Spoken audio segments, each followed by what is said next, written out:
it's not a tradition. You know why I think it landed? Because let's think about a front kick. He basically throws a front spin kick that makes no sense. But if you know how to defend against things, you're not going to see that coming. Like, that's unorthodox. It's the rope-a-dope. Yeah, so you're thinking, oh, if he throws like a side kick at me, a front kick, if he throws a spin kick, I can just lift my arm up and block it.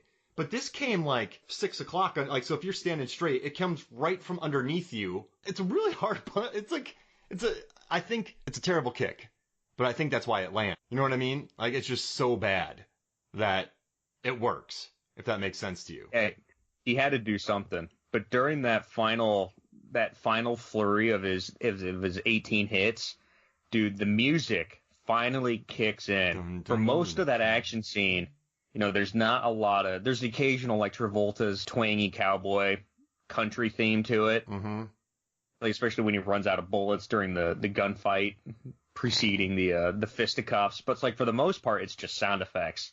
Then suddenly, when he lands that first like elbow and punch, the music kicks back in at like 400 decibels.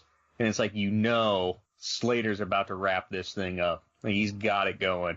He's finally grooving. And I gotta say real quick, I love Hans Zimmer's score in this. That dun dun dun dun boom boom. Oh yeah, I love that. And also Holger Gross, the guy who did the production design, his box work in this boxcar, excellent. Have you seen better box work in a boxcar? I actually counted how many crates they destroyed. So during the actual shootout, so after Slater swings in, Tarzan's in, and knocks Howie Long out, they get into like the machine pistol shotgun gunfight. And during that exchange, they either shoot, dive, or knock over and destroy 7 crates during that moment. And then during the actual fist fight, they destroy 4 more. Bodies going through them, or them knocking them over onto each other. Wow. They destroyed 7 crates in that boxcar. Wow. Whoever packed that boxcar is probably going to be really angry. Now, you've done some amazing work on our Rob Roy and Count of Monte Cristo episodes for these final fights, but that's my favorite stat you've ever dropped in the history of your time on movies, films, or final fights, or movies, films, and flicks, for that matter. The box count. Thank you. I was pretty happy about that. You were thinking outside the box on that one. Oh, I see what you did there. Outside the broken box.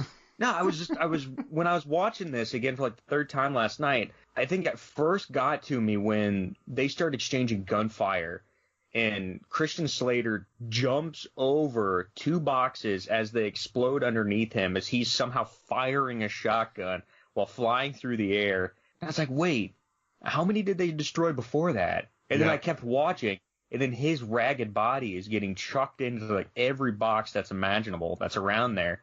And it's just shattering to splintered pieces. Like, they're doing some serious damage inside this boxcar. And then they destroy the boxcar. Yeah, they do. They blow it up. And they have a dummy too that I kind of love. The John Travolta dummy that gets hit by the nuclear bomb.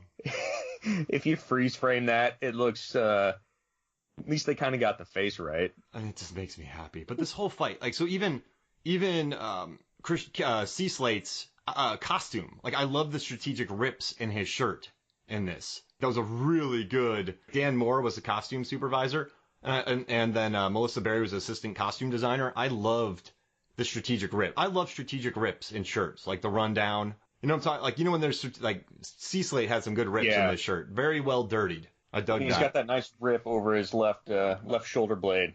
Oh, and also all right, so there's a scene before the final fight where he's getting dragged underneath a train. And his entire back half of his body would be jello. But I appreciate that they at least tore up his shoulder. Like, at least, you know what I mean? Like, That's where he's got it, yeah. And Travolta's kicking it earlier on. He's kicking it during the fight, like booting down on it. And so at least someone who got dragged from a train finally got rubbled up. So that's kind of nice. Now, I do want to bring up one thing, too.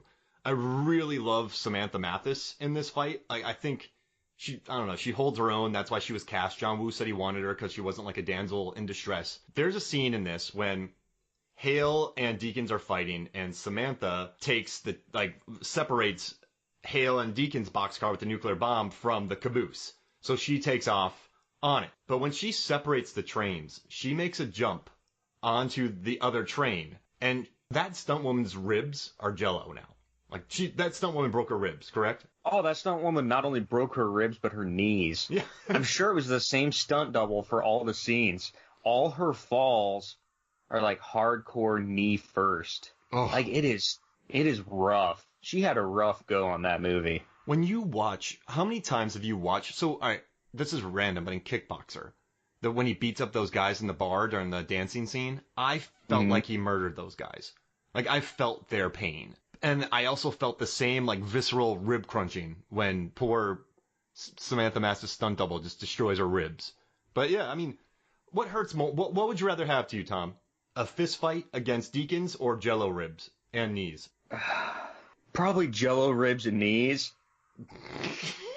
Because I don't think I want to be that close to a nuclear warhead. I think anytime that you're fighting with Deakins, there's going to be the possibility that you're going to get run over by a Humvee or blown up by a helicopter. Yeah. Or buried in a coal mine. Yeah. So it's better to have Jello ribs?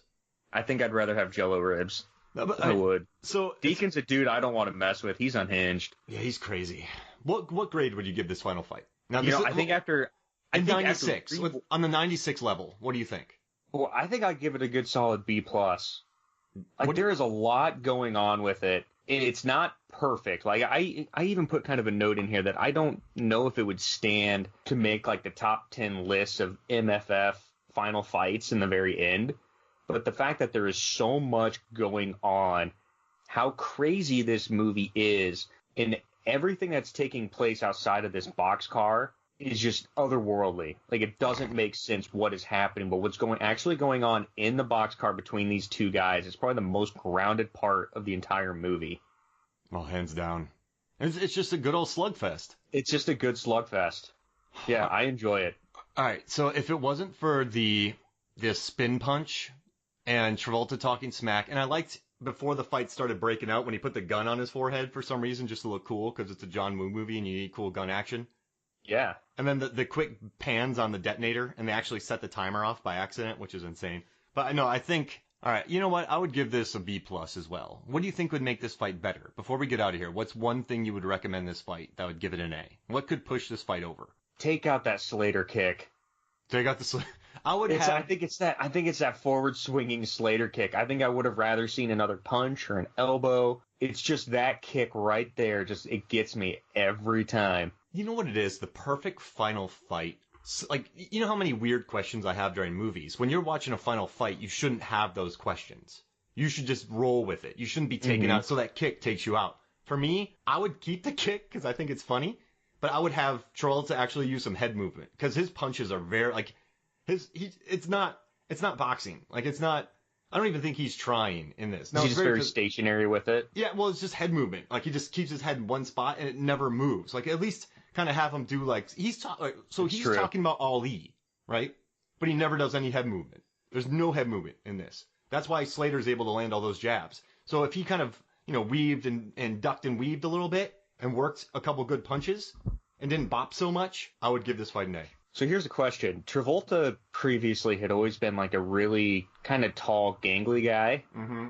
Maybe not tall, but gangly and skinny. And then sometime there during the early mid-90s, he started bulking out. You could kind of start seeing it there in Pulp Fiction a little bit. Yeah. Do you think then he just got too ripped? His neck muscles got too big. He couldn't move it. I mean, by the time by the time Broken Arrow came into play, I mean, he's a big dude. He is really filled out. But he's a dancer, though. Like, he can still dance. Like, he went and did Hairspray after this. So, I think, like, even if he's bulky, he could move his hip, like, knees and, he could do this with his head a little bit. Like, he can dance. 2 years prior, he was out in Pulp Fiction busting out great moves. And in Face Off, dude, he's, like, all over the place. Like, he's moving a lot in that movie. Yeah, that's true. So, I mean, I don't know. Listen, he's in it. He fights. He's fun. He went over the top on purpose, but a little movement. But I hate being picky here because this was a delight of a fight, man. When growing up, my brother and I talked about this all the time. So I'm happy it exists and I love talking about it. I just want a little more head movement. I just want to throw one scenario at you really quick. Mm-hmm. So when Slater, they finally run out of bullets. Travolta runs out of bullets. Hale has what you assume to have one more round in the shotgun. And so they're squaring off in the boxcar and Deakins is like, don't shoot me, I've got the detonator. See, I push this button, it deactivates. I push this button and it activates. What's just to stop Slater of just shooting him in the face with the shotgun and going over and picking up the remote? That's an amazing question.